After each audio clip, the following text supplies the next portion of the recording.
when you think about commercial real estate, CRE debt, you're effectively providing a loan to a participant in the property industry.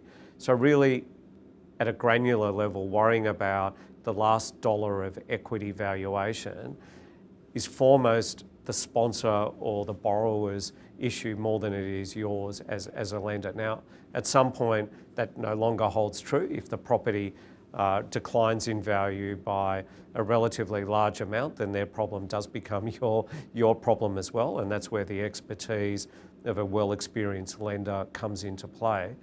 But at the moment, what you're finding in Australia is there's a shortage of debt capital relative to total demand. We are seeing the banks who are active participants in the market somewhat not being able to keep up with demand for debt capital. There is the growth of the alternative market in Australia, and estimates vary, but some of the estimates that we look at say that groups like ours now form 9-10% of the total market, and we're growing in size. And the reason for that is the market itself is growing, and the traditional financiers are not keeping up with that growth, and so groups like ours are taking market share in this type of environment. So like any analysis of supply and demand, where you've got more demand for the capital and less supply, it's very favourable to pricing. And if you come back to a risk-adjusted return analysis, debt is looking very favourable. And as I said previously, it doesn't necessarily have all the concerns that equity investors have around the volatility in the equity market at the moment. I think there's a number of factors that make it really attractive to overseas investors. I'd put it down to two main factors.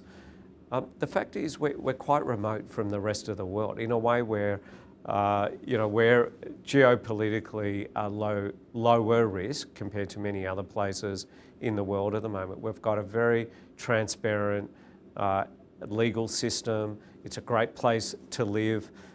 So there's a lot of merit as to why overseas investors think about us from a jurisdiction point of view.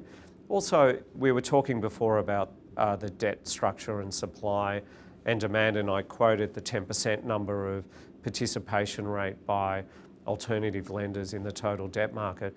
If you go to places like the US and Europe, alternative lenders are more closer to 50% of the market, literally, as opposed to 10% of the market. So a lot of investors see very significant runway for absorption of future capital into this market, which they don't see in other parts of the world. And I think all of that, together with where we are and what a great country, and the food's fantastic, and we've got nice clean air, really gives rise to why people wish to invest in Australia.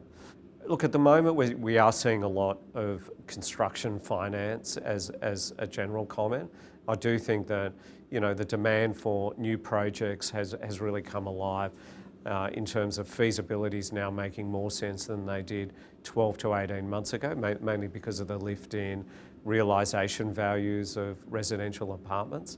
And so we are seeing demand there. We're also seeing demand where developers have completed projects in the last cycle. They may have some stock that they wish to have a residual financing line made available to them. So, we are very active in our residual financing portfolio as well.